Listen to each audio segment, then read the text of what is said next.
Você chegou a consagrar? Não chegou até o final? Como é que foi? Não cheguei. Eu fiquei 2 anos e meio. 2 anos e meio. No seminário.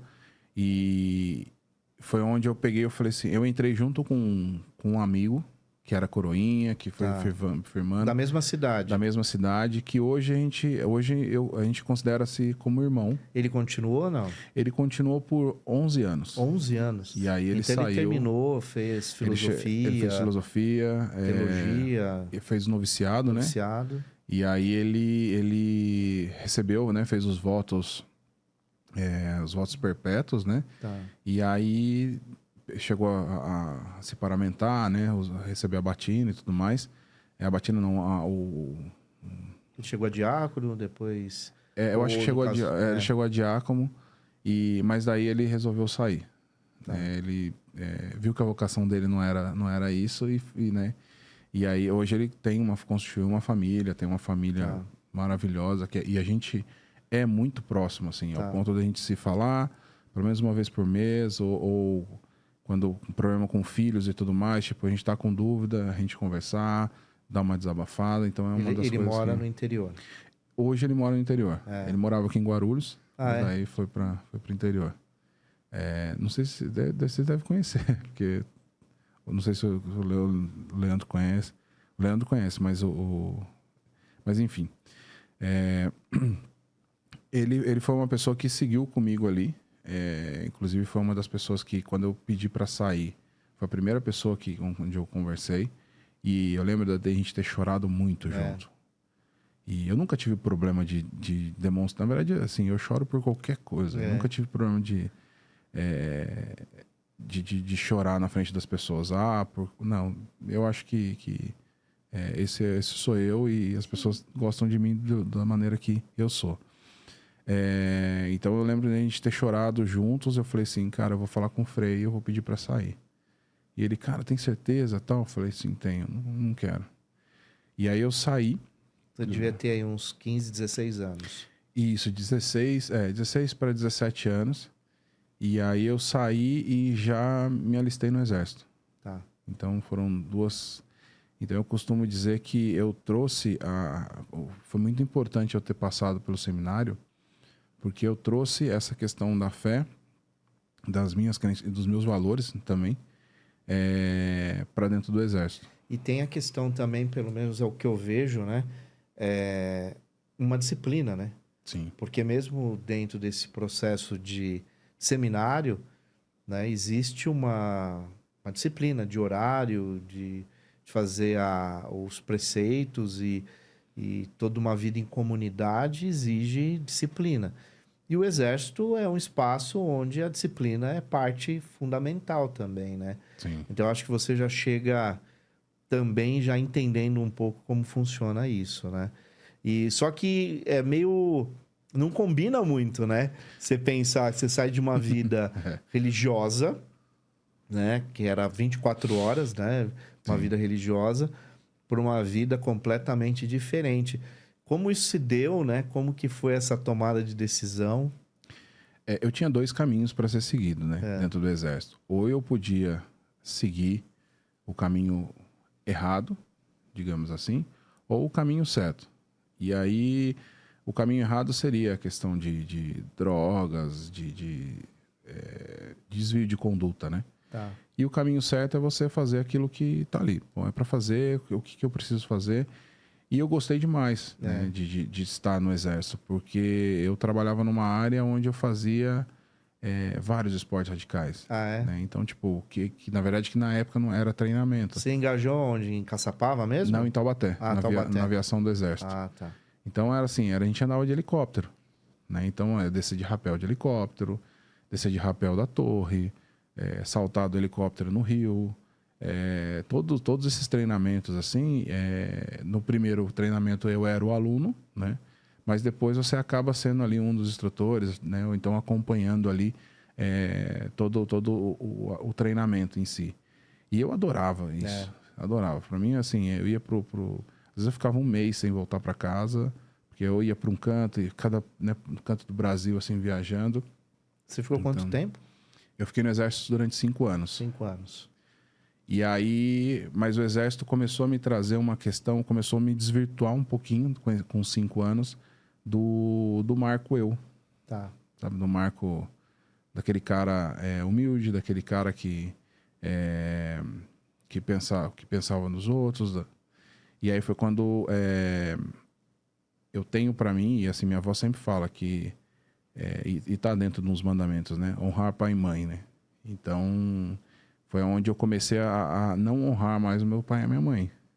Então, foi quando eu comecei a falar, poxa, eu vou sair pra gandaia, vou sair pra curtir a noite, né?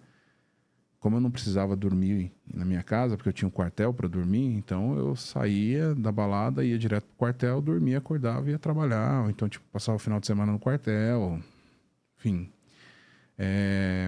E aí, uma vez, e o que aconteceu, né? Uma vez, numa discussão com os meus pais, eu falei para eles assim, eu falei assim, olha, eu não dependo mais de vocês para nada. Porque eu ganhava bem, eu tinha o exército para poder dormir lá. Eu tinha comprado minha moto, então já estava achando que eu já estava né, milionário e tudo mais. Então eu falava assim, eu não dependo para nada, pagava minha faculdade, então tipo... Você estava, na verdade, sentindo que você estava quebrando um vínculo que para você era muito importante, que era essa Sim. coisa da família. Sim. É isso que começou a pegar, na verdade. E aí foi quando o destino traz você para uma realidade de uma maneira assim, surpreendente. Eu saindo, eu tava lá a gente tem a missão, né? Então a gente fica de sobreaviso. E eu voltando para casa, era em torno de... Era a final de noite. E eu acabei sofrendo um acidente. Desse acidente, eu tive um esmagamento no meu punho, né? Enfim, resumindo tudo o que aconteceu, meu pai precisou limpar minha bunda. E aí, com tudo isso, minha mãe chorando, tal, minha mãe falava assim, poxa, porque os médicos falavam que se eu acordasse, eu iria ficar vegetando, né? E aí minha mãe, minha avó, mulheres de muita fé, rezando o tempo todo. Eu lembro que eu, vagamente, assim, delas rezando na beirada da cama e pedindo para que eu acordasse, para que eu vivesse, que era muito novo, aquela coisa arada toda. E aí eu acordei, sem nenhuma sequela. E aí o médico falou assim, a mão dele não vai voltar ao normal. Hoje você tá me vendo. Tipo, tem algo assim mas não impede a minha vida, né? E hoje sou um dos aliados, assim, embaixadores da questão de pessoas com deficiência da minha empresa, por exemplo, focado de deficiências que não são visíveis. E aí eu tive que...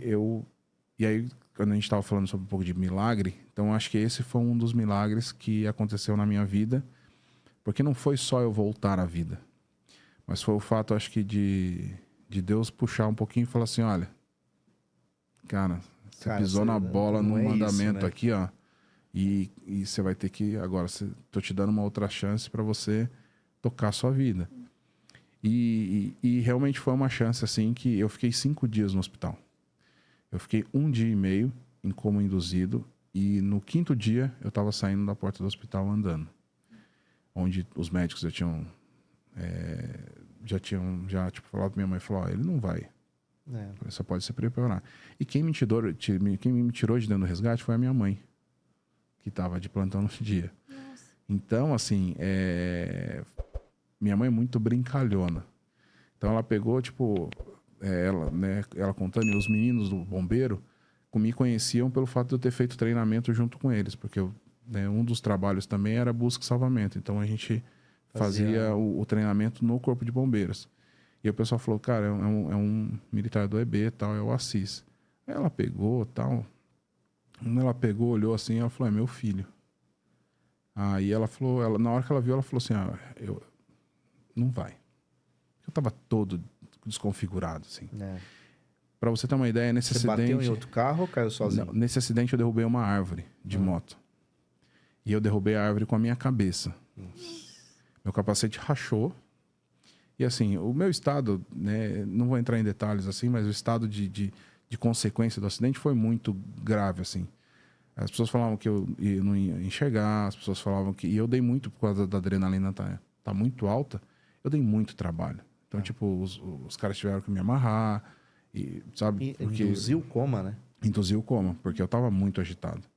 Então, com tudo isso, assim, hoje, o fato de eu estar aqui sentado conversando com vocês, eu falo que eu comemoro 2 datas de aniversário, né? Uma, que é no dia 20 de março, que é o dia que eu nasci, né, da minha mãe, e o outro que foi no dia 1º de abril. E aí é engraçado, né? É o dia da mentira, né? Porque minha irmã, os bombeiros pegaram meu telefone, ligaram para minha irmã. Na época, celular não era tão fácil como hoje, mas ligaram para minha irmã e falaram para minha irmã: seu irmão sofreu um acidente. 1º de abril. O que a minha irmã pensou? Brincadeira de algum amigo. Falou: meu, alguém tá perturbando a vida. Até que ela pegou, acho que também foi Deus que pegou e falou para ela, não, deixa eu averiguar esse negócio aí para poder ver. E quando ela foi lá, realmente era verdade mesmo, ela tinha acontecido. Queria muito que não fosse, mas eu acho que, trazendo num âmbito geral, foi a maneira que eu tive que aprender a voltar um pouco A tua essência. A minha essência nessa questão com os meus pais, né? Hoje eu tenho a gente não se fala todo dia, mas pelo menos 1 vez por semana. Mas a gente tem muito essa questão de sempre estar honrando meu pai e minha mãe, assim. Eles têm os problemas deles, eles têm as questões dele. Hoje, muito mais, porque como eles foram promovidos de pais para agora para avós, né? Então, tipo, a gente vê uma versão dos nossos pais diferente, que a gente nunca imaginava, né? Que é natural, né? Sim, e é uma coisa... E é muito gostoso de se ver. Sim. Eu e a minha esposa, a gente conversa muito sobre essa questão de como é gostoso ver os nossos pais sentando no chão, interagindo com as crianças. Tipo, indo no mercado, assim, voltando com uma sacola cada um, com um monte de guloseima, porque meu pai nunca deixava fazer isso. E ao ponto da gente... de vê-los felizes, né? Então, acho que... E meu pai fala muito sobre essa questão de... Ele vê no neto dele um senso de dever cumprido. Então, ele fala assim, poxa, acho que eu cumpri meu... Foi, então, agora que eu já cumpri, meu filho tá bem e tal, então agora eu vou estragar meu neto e vou brincar. Mas é por aí mesmo.